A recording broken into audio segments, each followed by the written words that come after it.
They see what look like squat, goblin-like creatures with menacing grins and large flapping ears, some with reddish skin and some with bluish skin standing by wooden makeshift catapults, loaded with a fiery material that blazes. Episode 3. Upon entering Zora Domain, Zelda and her brave troop are amazed by the splendor of all they see around them. For Zelda, this isn't the first time she's visited the home of the famed aquatic race, but her memories of it certainly didn't do it justice, as she's overwhelmed by the sheer beauty of it.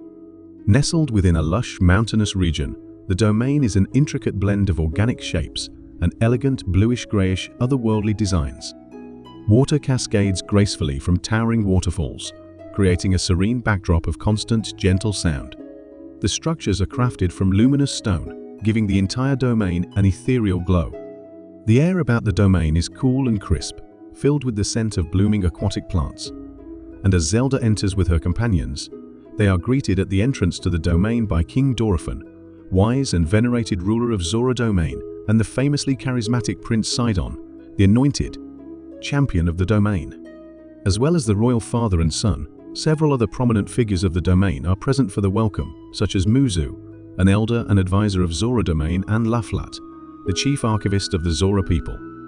When the princess is first greeted by the royal family of Zora Domain, it seems they are somewhat occupied and are about to head out on a mission. Before Sidon can sit down and talk with Zelda, he and a few Zorans must first tend to a group of Octoroks that have taken up residence in one of the rivers of Zora's domain, named Tota Lake. The Octoroks have been causing disturbances, blocking the flow of water, and attacking the Zora, who attempt to navigate the river. As Sidon and his team prepare to address the problem, Zelda suggests that her guardian knight, Link, might be able to help with the task. Stoic as ever, but willing to assist, Link agrees to join them. Before heading to Toto Lake, they stop by Maifa Court, where Professor Shikashi, the esteemed astronomer and scientist, is waiting for them. The professor is visiting Zora's domain specifically to assist with the Octorok issue, having been called upon by the knowledgeable Zora elder, Trello. As they gather, the esteemed professor explains the concept of buoyancy and the technique they will use to deal with the Octoroks. He explains how, by dropping into the water and bouncing rocks off their bellies, at just the same moment that they make contact with the water, they can use the water's buoyancy to propel the rocks accurately at the Octoroks, much higher than they would be able to hurl the rocks with their hands. With this, Sidon, who is already familiar with the technique, gives them all a demonstration in a nearby stream. As he fells into the water belly up and bounces the rock on his belly, they're in awe of just how high the rock is propelled into the air, as it whizzes far over their heads. "See," says Professor Shikashi, "impressive, no? Remember, as the great physicist Isaac Zunayton himself discovered, energy never dies, it only changes form. So when you drop the rock onto your belly, at that exact special moment, its potential energy converts into kinetic energy. Something amazing happens, and it's launched high into the air. So simple, yet so spectacular." With this knowledge, they proceed to Toto Lake. Sidon and the other Zoras, being naturally aquatic creatures, are able to skillfully execute the technique they've just been taught, bouncing rocks off their bellies and hitting the Octoroks with precision as they hover on a ledge further up the hill, just above Tota Lake and positioned at a vantage point on the next tier of the mountain, where it was difficult for the Zoras to approach them directly. As they do this, however, Link struggles to get the timing and aim right with his rocks.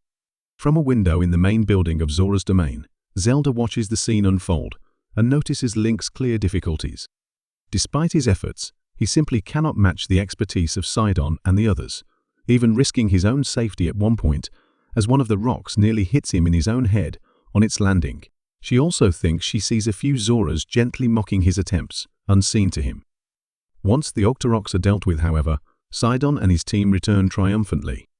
They reconvene with Zelda, who greets Link with a reassuring and sympathetic frown, almost apologetic.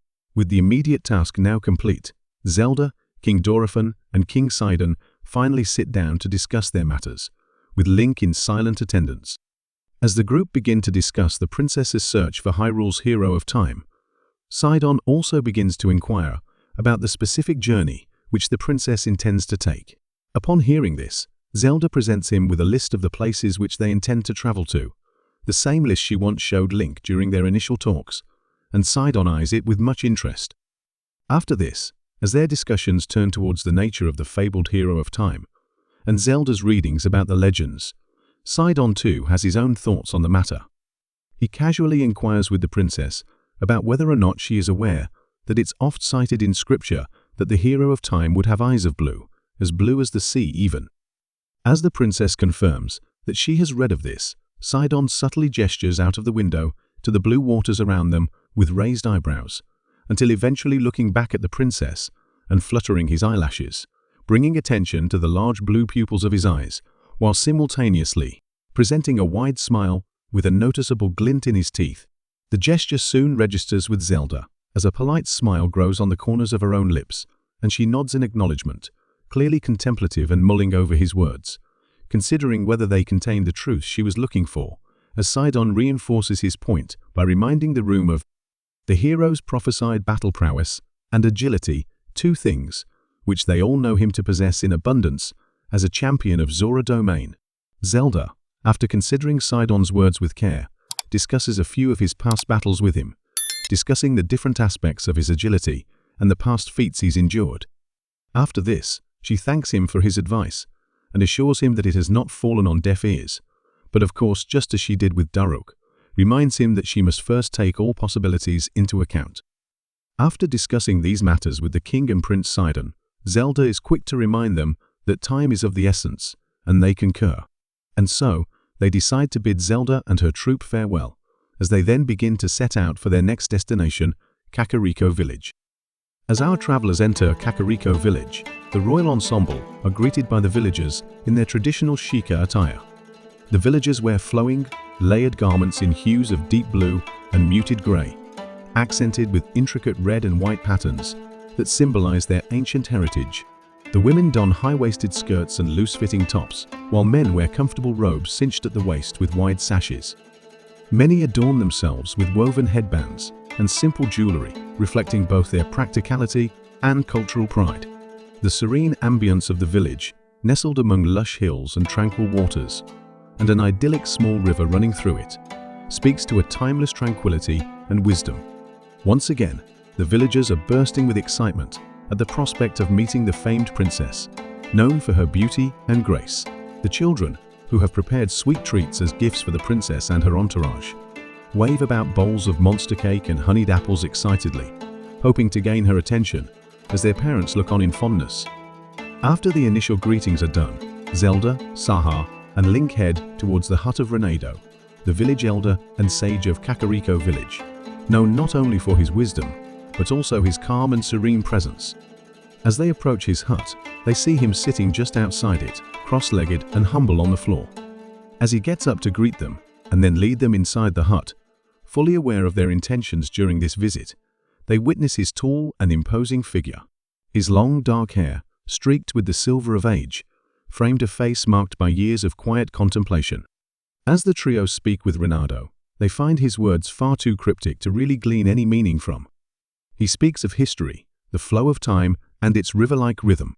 He speaks of lines and circles, circles becoming lines and lines becoming circles, and of the beating of heart of the universe, which can never be held underwater for too long without needing to come up for air again. It's all very strange for the Princess Saha and Link, who's never personally conversed with Renado, and are unfamiliar with his verbal affectations. After deciding that his initial words of wisdom are too cryptic for them, Zelda decides to focus specifically on her search for the hero of time. With this, Renado calls in a fellow villager who had been waiting at the door of the hut all this time. His name is Kado, and he's introduced to them as the guard and protector of Kakariko Village.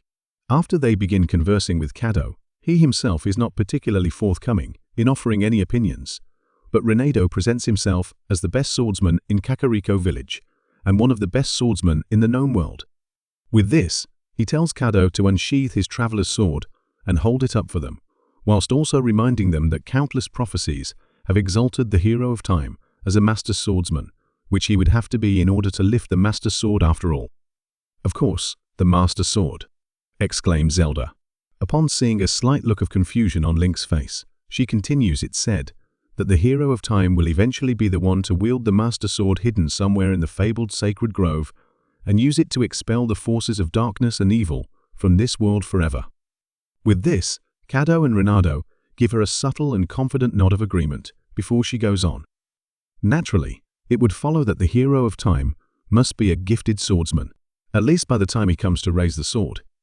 Kado's entire demeanor is full of confidence and understated authority. He barely speaks further to his case as the hero of time, unlike Sidon, and almost gives off a nonchalant air, as if the only reason he's speaking to the princess is at the behest of Ronaldo more than anything else. He doesn't feel the need to swing his sword or make display of his prowess, and almost immediately sheathes it at his side again. Kado, I've often heard my father and other knights of Hyrule speak of your remarkable ability with your weapon of choice. I thank you both for reminding me of this crucial aspect of the hero of time's mythos. Her eyes are full of curiosity now, as she looks at the legendary Kakariko swordsman before her. As they speak, they suddenly begin to hear a commotion stirring outside, the shrieks of some villagers and what sounds like the smashing of mortar.